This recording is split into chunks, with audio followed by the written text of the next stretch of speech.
โอ้ยล่ะเดือนเอ้ยล่ะเพิ่นว่าเดือนแจ้งแจ้งแสงสีทองสาดแสงสองล่ะเดือนเอ้ยเดือน12สายลมบอยมาพาดต้องหัวใจน้อย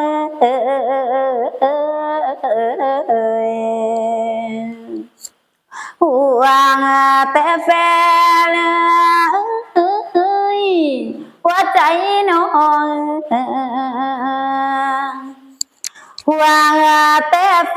นโอ้ยเล่น้องโอ้ยนะละนะลามาบ้านนี้นางขอยอมือนอมจอมทำเทวโลกขอจงมาซอยส่วนบัดนั่งนอมมีสมเสียงลาขอให้ใส่ปอดเกียงอย่าต่อยตำดอกมัวมองเสียงให้ใส่คือทองให้ของงามบัดยามฝนลาทางเบิกก่อนให้ไหลเดียนอย่าขาขอ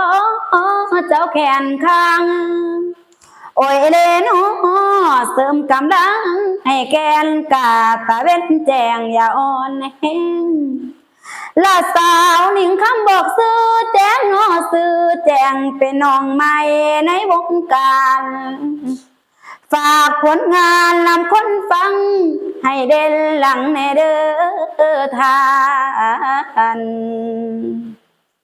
และเรื่องผลงานก็ยังลอยการแสลงบ่ทันแกงโอ้ยเลนเสียงทั้งลำยานบ่สู่แนวความหูบ่เท่าเขาแล้วขอเอาใจสมัครดินเป็นหมอลำพ่อให้สวงโอ้ยเรนบางเพื่อหลวงทรงให้ผลงานใดสิเด่นดีลาการแสดงในมือนี่ฮับตาทีตั้งบทก่อนอาจารย์สอนจัดเตียงได้เที่ยงตรงโลกคงที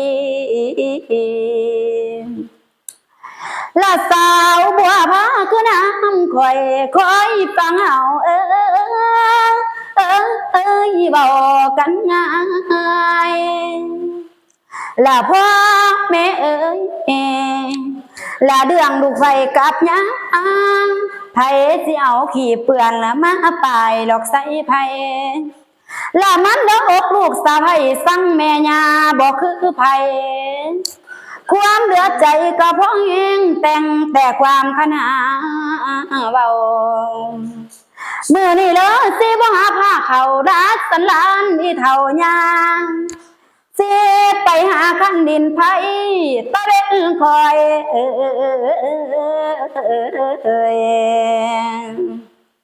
จังสีมาตะเวนคอยจังโอ้ยมาโอ้ยเล่นโอ้ยนะละนะพี่น้องเอ๋ยสาวบัวผ้าก็น้ำข่อยมาเล่าล้อมเมเท่ายาทั้งสามีกะบาพร้อมคำจาตานกะอ่อนบานแต่บอกความขี้คานเฮ็ดให้ยาเพิ่นเลยสั่งใส่กำลังทกเถียงลากันทุกแรงเศร้าพี่น้องเอ้ยบัวผ้าเองเบาเรื่องแม่ยาเต้นขึ้นมาแต่เสายางรอบานเขียวหมากจับไปหาเบาเพื่อนลูกสะใภ้เดี๋ยวนี้อีแม่จังแมนเบาเรื่องแม่ยามาข่อยขั้นแขวอีแม่เอ้ยจักข่อยเซจังไรกับเล่าเบาจังไรกับสร้างมื้อนี้บัวผ้าเองว่าสิหาอาบน้ำแต่งหน้าแต่งตัวไปหาดินเถอะอีแม่ไปหาดินหาเที่ยวแล้วว่าบัวผ้าเองกะสิว่าไปหาอาจารย์ท่องลำสินะอีแม่แต่ก่อนนั่นล่ะแล้วก็เป็นสู่เป็นแฟนของบัวผ้าเองซั่นแล้วบอกแล้วบัวผ้าก็สิไปหาดินหาเที่ยวให้มันมวนสาอกสาใจของบัวผ้าเองพอนี่แม่